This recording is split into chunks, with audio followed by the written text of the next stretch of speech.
What's up, guys? Welcome back to the channel. Boozer here. Thanks for stopping by. Today's video, we're going to be looking at the last remaining 5 bosses that have yet to be revealed for the brand new Grim Forest content that's coming relatively soon. So let's jump right into it. All right, guys, here we go. So I got the image right above my head, and then we got the infograph on the right-hand side here. We got Draugnell, the Eternal Gatherer. So Draugnell, the Eternal Gatherer, looks like Ultimate Death Knight's more capable older brother. It's the dude, it's the other dude that she's dating meme.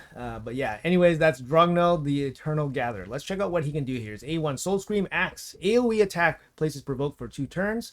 All right, an AoE provoke, pretty nasty. What's this? Is A2, 3-turn cooldown, attacks all enemies, places a 50% decrease attack and decrease defense. That's a pretty good ability. A3, Spine, Frost, Howl. 3-turn cooldown, attacks all enemies, places freeze on everybody, steals all turn meter from each target under a freeze. So they have to be under a freeze, and then you steal all the turn meter. Okay, 3-turn cooldown. So you have to deal with provoke, deal with freeze, decrease attack, decrease defense. Also can be very nasty. His passive, Death's Cold Hand. Whenever Draugnell, the Eternal Gatherer, is attacked, has a 40% chance of placing a freeze debuff on the attacker. So is there any freeze immune champions? I think there is. Immune to freeze. That would be pretty interesting. Decreases the speed of enemies under freeze by 50%. Pretty significant speed debuff there. Now keep in mind that if you're under freeze, you also take less damage as well. All right, let's check out his next passive here. Living Reliquary.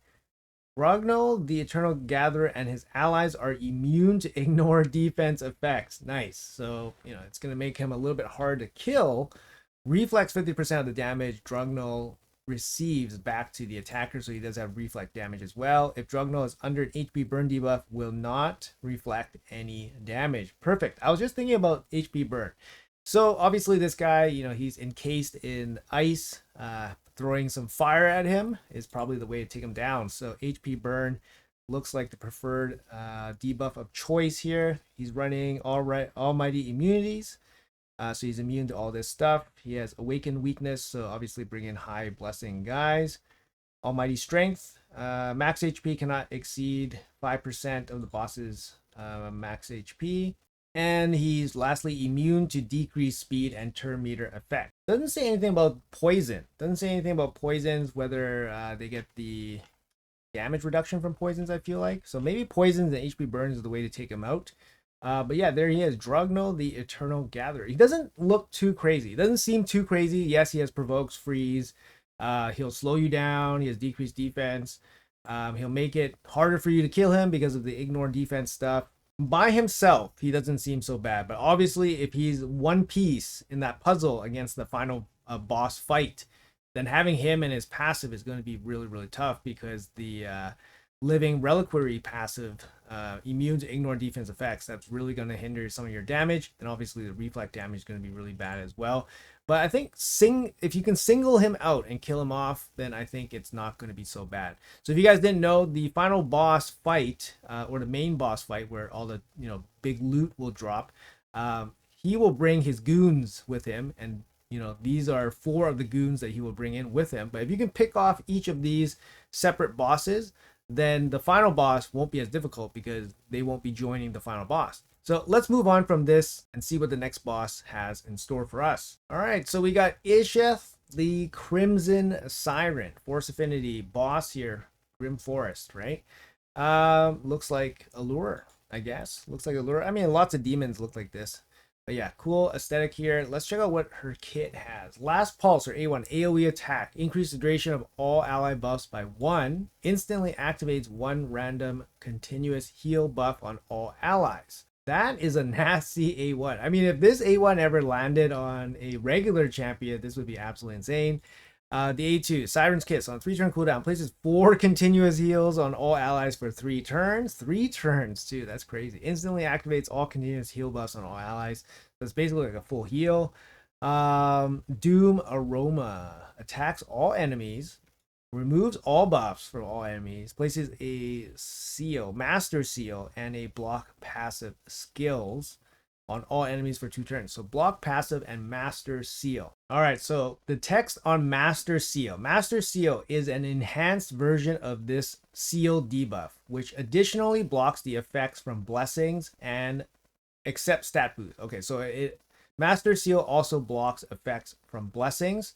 It also blocks effects, and the regular seal blocks effects from gear sets and masteries. Yeah, so no gear sets, masteries, blessings. So yeah, seal sounds pretty nasty. What else has it got here? And then block passive skill. So basically, like, what can you do? You can do your regular skills, I guess, with basically like regular basic gear and no masteries. Yeah, so that's pretty nasty. It places, it's an attack, it's a remove buff, then places. Okay.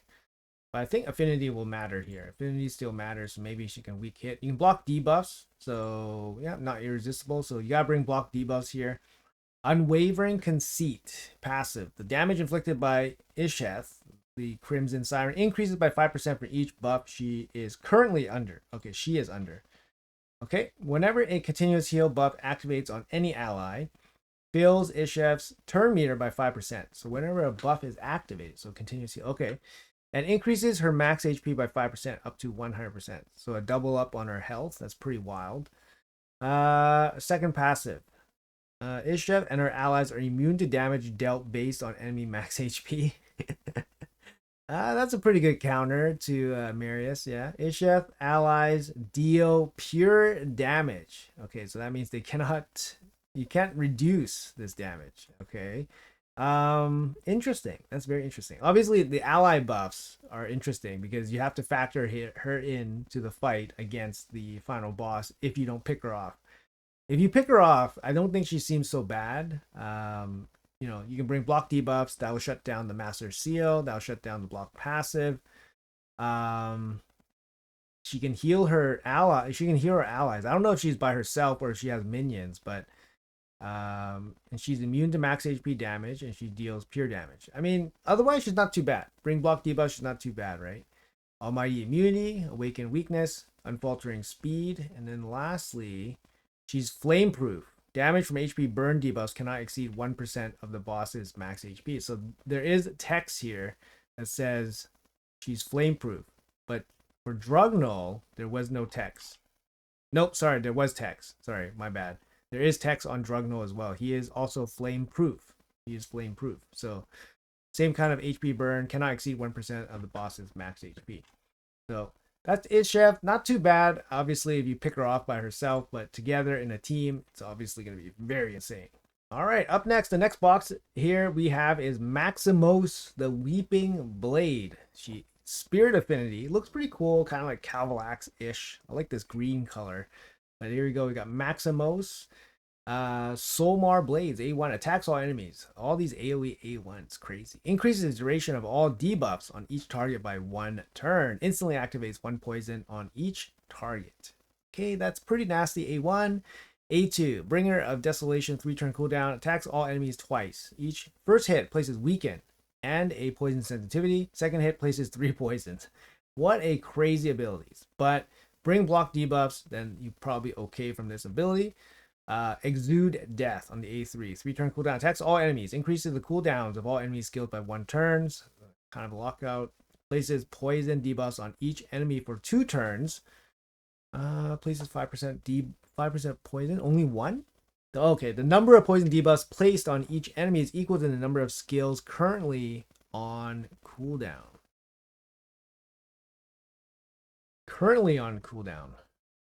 So I guess you can resist. Okay, so it's factoring in the fact that you can resist this. If you can resist all that cooldown lockout, then he's not going to place many poisons on you. Okay. Removes all debuffs from Maximos and places poison cloud buff on him for 2 turns. What an ability. That's crazy. Self cleanse, poison cloud. This AoE attack lockout with poisons. Crazy. Living Tragedy, passive. Whenever Maximos, the Weeping Blade, is attacked, decrease the duration of all buffs on the attacker by 1 turn. If the attack lands as a weak hit, decrease the duration of all buffs on the attacker by 2 turns.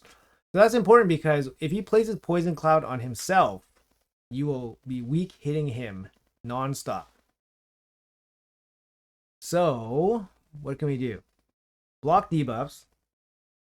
Block debuffs. You can strip off the poison cloud. You can block buff the poison cloud. You can cleanse the poisons. That's all manageable, I guess.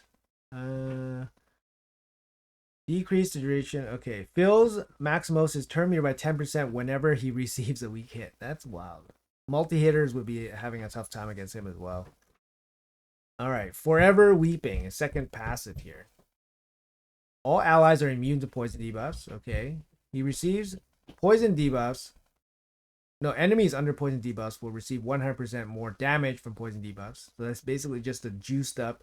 He already has the poison blessing already. The poison blessing buff already. So that's pretty wild.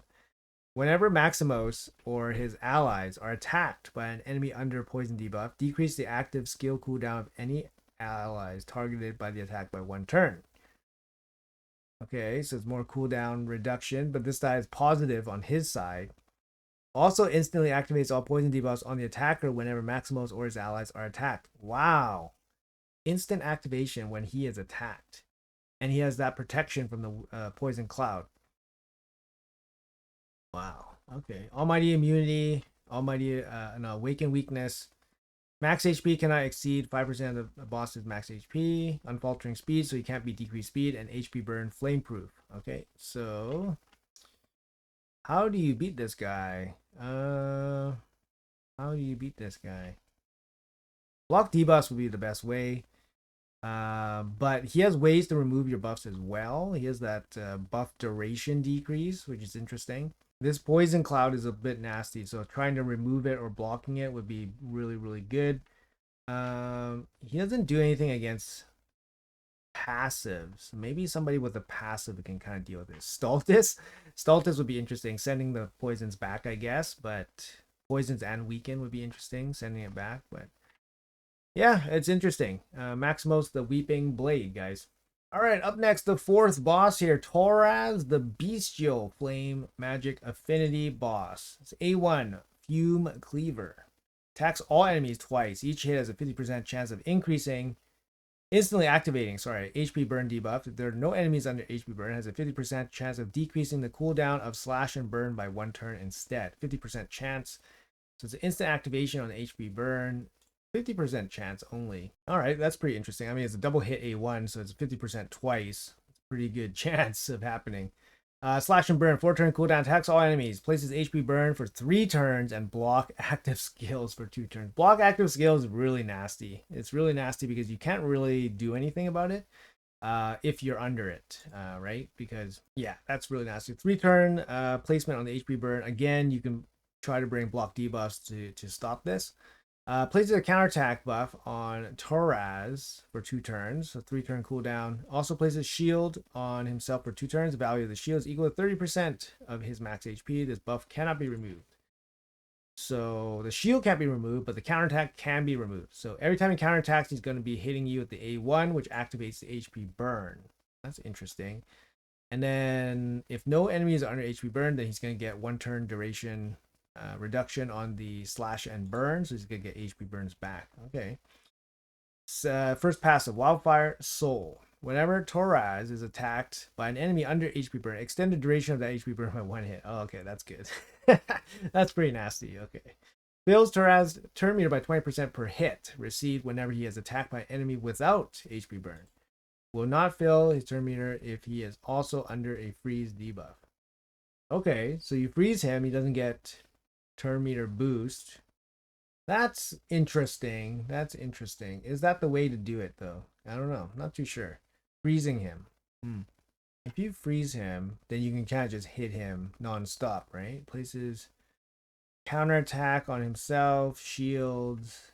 If you freeze him, then he can't A1 you. All right. Vital Spark. Torres and his allies are immune to HP burn. Nasty. So if you have him with Draugnell, because you need HP burn to shut down Draugnell. So now Draugnell's immune to HP burn. That's pretty wild. Wild synergy. Enemies under HP burn debuffs will receive 100% more damage from HP burn debuffs. Heals all allies by 2% of their max HP whenever an HP burn is activated. Yeah, that's pretty nuts. 100% more damage, that's quite a bit. Yeah, that's similar to a maxed out Incinerate, pretty much on in Arena, right? Tainted immunity, awakened, tainted immunity. What does tainted immunity? Is that the same? Tainted immunity? Almighty immunity. Some people have almighty immunity, some people have tainted immunity. So he's not immune to freeze. That's the big thing, right? So he's not immune to freeze, so you can definitely freeze him. Awaken a weakness, almighty strength, unfaltering speed. For him, there's no flameproof either. But he is not flameproof? That's interesting. That's interesting. All right, lastly, this is the final boss. Leshun, the entangled one. The Void Affinity boss here. Look at this wall of text, guys. Oh my goodness. All right, let's try to break this down. It's A1, Blood Branch Bash. Another AoE. The damage received by targets under an entangled debuff is reduced by 50%. Has a 50% chance of placing True Fear on targets without entangled debuff for 1 turn. So what is this entangled? A champion under a entangled debuff will not receive any positive effects from their allies, including buffs, and will not have their turn meter passively increased. Oh, so they don't even have their turn meter. Their turn meter just won't go up. Oh my goodness. I was thinking like, oh, it's probably just like petrification, but without the turn meter actually going up, that's really bad. When placed, the champion receiving the entangled debuff will have all their buffs removed, but will still receive additional debuffs. Oh my god. The entangled debuff has no duration and therefore cannot have its duration increase or decrease. The entangled debuff also cannot be spread to other champions. You can only remove entangled debuff by actively filling the champion's turn meter to 100%. Oh my god.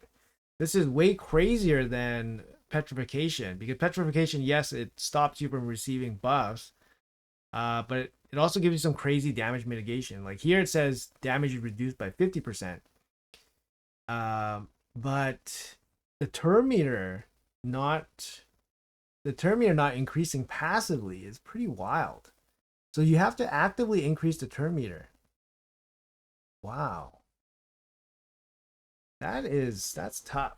That's a tough debuff. That's a tough one. So you must bring turn meter boost. All right, hopefully it's hard to place the entangle on somebody. A2, Gloom Record, 4 turn cooldown. Attacks all enemies. Before attacking, remove all debuffs. Okay, so it's self-cleanse. And removes all buffs. So self-cleanse and then strips you. The damage inflicted by the skill and the amount of defense ignore against each target increases by 5% per each buff and debuff removed. 5%. I mean, this could easily be like 50% ignore defense, right? It could easily be 50% ignore defense. It's yeah, this is wild. This could be a really big ability. I mean, it's on a 4-turn cooldown, self-cleanse, team strip, and then you get probably 50% ignore defense, maybe even more, to be honest. Because yeah, you're gonna be trying to land debuffs against him. You're gonna try to buff yourself up. It's probably gonna be very easily. It's probably gonna even be 100%, depending what you bring in. But yeah, pretty crazy. A2 in terms of just damage. A3 is Thorn Prison, 4-turn cooldown. Attacks all enemies under an entangle debuff. So here's that entangle debuff again. Decreases each target's turn meter by 30%. Oh no, the turn meter pushback. So if you're entangled, you don't passively gain turn meter. You have to increase it with boosts and stuff. But if he has an ability that pushes turn meter back, oh man, that sets you back. If there are no enemies under an entangled debuff, attacks the enemy with the highest speed. Places a protected entangled debuff. Why does it need to be protected? I don't understand, because it has no duration. Oh, it can be cleansed off. It can be cleansed off. Normally it can be cleansed off then. It has no duration, so it cannot be increased or decreased in terms of duration, but it's still a debuff. So it can be cleansed off. Okay. But not this one. This one's protected. This one's a protected debuff. This debuff cannot be evaded. redirected to another target or resisted. Oh my god, it can't be resisted. This debuff will also ignore Stone Skin. Oh my god, ignore Stone Skin. That's wild. That's wild. But not the new set. Total Guard, I guess. Maybe that's what you need. Or block debuffs. Yeah, block debuffs would work against this. Yeah, if you have block debuffs, okay. Okay, but yeah, he has a strip too. So, but cleanse block debuffs can work, but not against this protected entangle. All right, let's check his. Oh, he has another ability, A4. A4 places a protected entangle debuff on the enemy with the highest speed. Also places a siphon debuff on the enemy with the highest speed for 3 turns. These debuffs cannot be evaded, redirected to another target, resisted, or blocked. So in this case, this one can't be blocked. Thorn Prison can be blocked with block debuffs, but this one cannot be blocked. These debuffs will also ignore Stone Skin and Taunt. Siphon. A champion under a Siphon debuff will have 5% of their stat values siphoned by the debuff producer. Oh, that's interesting. Except ignore defense. Each time the debuff producer takes a turn, an additional 5% of the stat values will be stolen. Debuff producer. Okay. Stacking up to 50%. For example, a champion with 1000 attack under Siphon will initially have their attack decreased to 950, and the debuff producer's attack will be increased by 5%. Each time the debuff producer takes a turn, an additional 5% of the total stats will be siphoned from them. Siphon debuff cannot be transfer, spread, or have the duration increase or decrease. It can be removed. That's a pretty interesting debuff because you're basically just losing stats to the champion that took placed debuff on you. So that's a pretty interesting one. It can be removed, so that's good. Parasitic Growth passive. Whenever a True Fear debuff placed by Leshun is activated, fills the turn meter of Leshun allies by 10%, also decreases the duration of all debuffs on Leshun by 1 turn. It's going to be hard to land debuffs on this guy, I think. Unless you land protected debuffs. At the start of Leshun's turn, deals damage to all enemies under an entangled debuff. The damage dealt is equal to 20% of each target's max HP. Oh my god. And destroys each target's max HP by 20% of the damage dealt. Oh my god. If an enemy under an entangled debuff is killed by the damage from the skill, places another protected entangled debuff on the enemy with the next highest speed. Also places a True Fear debuff on all enemies without an entangled debuff for 1 turn. Another passive, Elder Tree. Decrease all incoming damage by 60% if Leshun is not under an HP burn, and also has a 30% chance to change an incoming critical hit into a weak hit if Leshun is not under an HP burn. So HP burn is hella important against this guy, but he is protected by who? Maximos? One of these guys is HP burn is immune. No, one of these guys gives immunity to HP burn to all his buddies. Is it this girl? I don't remember which one it was. Oh, here we go. Yeah, Torres. His passive, Vital Spark. All his buddies are immune to HP burn debuff. Leshun hella needs HP burn. Otherwise, you're not going to be able to kill this guy. Without him under a burn.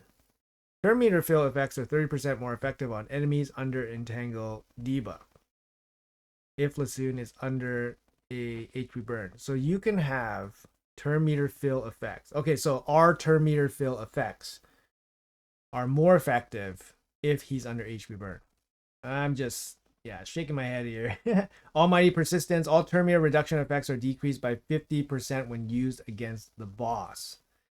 So that means it works. It works. That's good. It might work against some of the other bosses. Actually, I didn't see. Turn meter effect. Okay, unfaltering speed. So it doesn't work against Torres. Doesn't work against Maximos. Doesn't work against Isheth. Unfaltering speed doesn't work. So Leshun is the only one that has the possibility where you can use turn meter reduction effects against him. The other bosses are all immune to turn meter effects. So that's maybe one way to deal with this guy.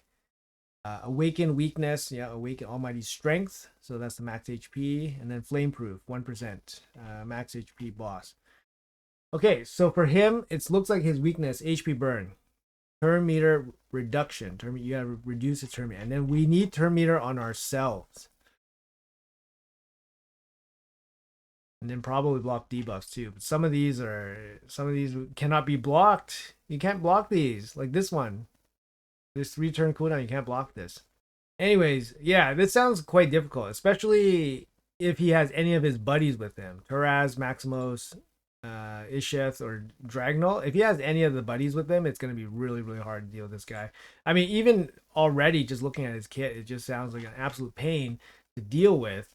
And factor in that you only have a limited pool of champions that you can actually use against these guys. Yeah, it's going to be quite difficult. I think it's going to be quite challenging, but it'll be interesting to see how the playtests go for these new bosses. Anyways, guys, that's going to be it for the video. Let me know in the comments below what you guys think about all of this. This is a lot of content. It's a lot of stuff going on. This is obviously going to be, just extra stuff you got to do in Raid, but if it's going to be, free kind of content that you just kind of tackle, obviously take your time and, go at your own pace. Free resources, always a good thing, of course. And then, of course, do what you want, play the way you want, and just enjoy the game. For me, I'm interested to see what kind of strategies people are going to implement against these bosses. It's going to be interesting to see because they're very different. They don't seem crazy by themselves, but obviously together, it'll absolutely be insane. Anyways, guys, that's going to be it for the video. Let me know in the comments below what you guys think about all of this. Are you guys excited for the brand new Grim Forest content? Let me know in the comments. What do you guys think about the bosses? Are they overtuned? Are they fair? If you have any ideas, let me know in the comments. Would love to hear them. Thanks for watching till the end, guys. Have a great day, and I'll see you guys in the next video.